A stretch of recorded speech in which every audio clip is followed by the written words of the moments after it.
అయ్యా డిఎన్ వర్మ గారు, నమస్కారం. మీకు మీరు చెప్పాల్సింది ఏంటంటే కువైట్ గురించి. కువైట్ లేకపోతే ప్రపంచాలు లేవు. కువైట్ లేకపోతే మనలాంటి పేద సాధలు లేవు. కువైట్ వల్ల కువైట్కి వెళ్ళిన వాళ్ళు తప్పు చేయబాకండి. కువైట్కి వెళ్ళిన వాళ్ళు మోసాలు చేయబాకండి. కువైట్కి వెళ్ళిన వాళ్ళు అవకతవకలు చేయకుండా కష్టపడండి. కష్టాన్ని నమ్ముకోండి. ఎవరో పెడతారని ఆలోచించబాకండి. ఏమి ఇలాంటివి చెప్పండి అండి. కువైట్కి నేను వెళ్ళాను, నేను ఆయి చేశాను, నేను ఈ చేశాను మాత్రం చెప్పబాకు. నువ్వేదో చేసినావు. దేనికి చేసావు? మీరు దేనికా చేసావు? నువ్వు బ్రతకలేక చేసినావు. నీ భార్య బిడ్డలను సాక్కోలేక చేసినావు. నేనేదో అందనంత స్థాయికి రావాలని చేసినావు. ఈరోజు సంపాదించుకున్నావు.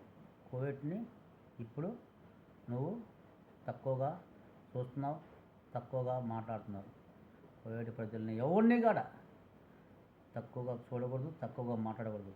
ముఖ్యంగా ఏంటంటే నీ ఆలోచన ఎలా ఉందంటే కన్న తల్లికి రొమ్ము పట్టుకొని పాలు తాగి కడుపు నిండిన తర్వాత రొమ్ము గుద్దినట్టు మాట్లాడుతున్నావు.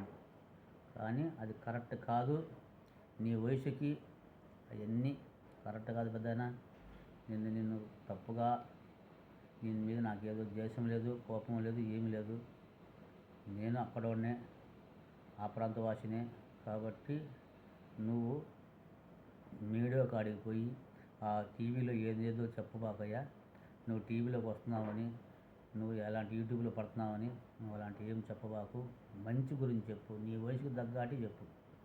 మీరు కూడా యూట్యూబ్లో ఉండే వాళ్ళందరూ, ప్రతి ఒక్కళ్ళు ఆ ఛానల్ వాళ్ళందరూ కలిసి ఇలాంటివన్నీ చెత్తా చెదరాలు తీసుకొచ్చి బయట పెట్టబాకండి. పేదోళ్ళని చూడండి. పేదవాడు ఎలా ఉన్నాడు? పేదోడు అన్నం తింటున్నాడా, తినలేదా? పేదోడు ఎంత ఇబ్బంది పడుతున్నాడు? ఎంతమంది ముస్లిం ఉన్నారు? ఎంతమంది వికలాంగులు ఉన్నారు? ఎంతమంది పస్తులు ఉన్నారు? తిరుపతి బస్టాండ్లో చూడపండి ఎంతమంది ఉన్నారు. అలాగని మన పుత్తూరులో చూడపండి ఎంతమంది ఉన్నారు. మన కడపలో చూడండి ఎంతమంది ఉన్నారు. మన రాజంపేటలో చూడండి ఎంతమంది ఉన్నారు. నెల్లూరు జిల్లాలో ఎంతమంది ఉన్నారు. మన ఆంధ్రప్రదేశ్లో ఎంతమంది ఇలా ముస్లిం ఉన్నారు, పేద సాధులు ఉన్నారు. అలాంటి వాళ్ళకి సాయం చేసేది నేర్చుకోండి. మీరు మీడియా వాళ్ళు సెలబ్రిటీని కాదండి పైకి తీసుకొచ్చేది. జరగబోయేది జరిగినట్టు, జరిగింది జరగనట్టు ఇలాంటివన్నీ పెట్టబాకండి. మీ ఛానల్ పైకి తెచ్చుకోవడానికి మీరు ఏదో చేస్తున్నారు. అలాంటి చేసేది పేదవాళ్ళ గురించి చేయండి. మీరు అందరం స్థాయికి వెళ్ళిపోతారు. పేదవాళ్ళకి సపోర్ట్ చేయండి. ఎంతోమంది బీద బిక్కులకి సాయం చేయండి. అన్నం లేని వాళ్ళకి అన్నం పెట్టండి. ఇలాంటి చేయండి. అరాచకాలు అనేది జరగనీయకుండా కాపాడండి అండి.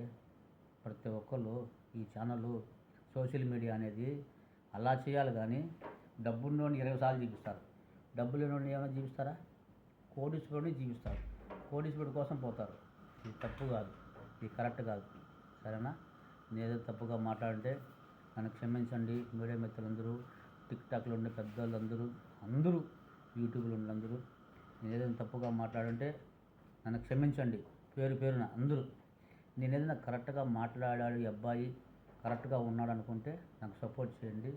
ఇలా మీరు నేను చెప్పిన దానికి కరెక్ట్ అనిపిస్తే మీరు పేద సాధని చూడండి. పేదోడు అన్నోడు ఇలా పేదోడిలాగా ఉండకుండా వాళ్ళకి సాయం చేయండి. డబ్బున్నోడికి కదయ్యా మనం సాయం చేయాల్సింది. డబ్బున్నోడు వెనక మనం పోవాల్సిన అవసరం లేదు.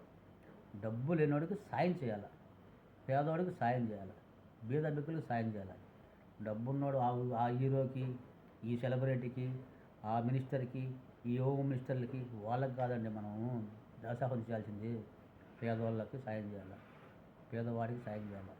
పేదవాడు గట్టిగా మాట్లాడితే వాడి మీద కేసులు పెట్టడం, అవి పెట్టడం, ఇవి పెట్టడం ఇవన్నీ చేస్తారు. ఇది కరెక్ట్ కాదు. కరెక్ట్ అయితే కానే కాదు. పేదోడు ఉండకూడదు. బాగుండాలి. విలువ ఇవ్వాలి. మనం ఓట్లు వేస్తేనే వాళ్ళు సీఎంలు అవుతున్నారు. మనం ఓట్లు వేస్తేనే వాళ్ళు ఎమ్మెల్యేలు అవుతున్నారు. వాళ్ళు విలాసాలు, వాళ్ళు ఎలా ఉంటున్నారు. మనకి ఏమున్నది? ఏమీ లేదు. కూలి చేసుకుని లాగే ఉంటున్నాడు. ఎప్పుడు అలానే మన జీవితాలు మారవా? అందరూ తెలుసుకొని బతుకుదాం. తెలుసుకొని బ్రతకాల. ఏ చెడ్డు ఆలోచనలు ఉండకూడదు, ఏ తప్పుడు ఆలోచనలు ఉండకూడదు, ఏ తప్పుడు పనులు చేయాల్సిన అవసరం లేదు. వాళ్ళు ఏదైనా తప్పుడు పని చేయాలన్నప్పుడు 1-10 సార్లు ఆలోచించండి. మన భార్య బిడ్డలు ఏమైపోతారు, మన తల్లిదండ్రులు ఏమైపోతారు, మన సంసారం ఏమైపోతుంది, ఈ ఆలోచించండి ప్రతి ఒక్కరు. అందరికీ పేరు పేరున అందరికీ నా హృదయపూర్వక నమస్కారాలు పెడుతూ అందరి దగ్గర నేను సెలవు తీసుకుంటాను. అందరినీ పేరు పేరున ఇలా మారండి అని కోరుకుంటున్నానండి. జై హింద్, జై హింద్. అందరికీ నమస్కారం.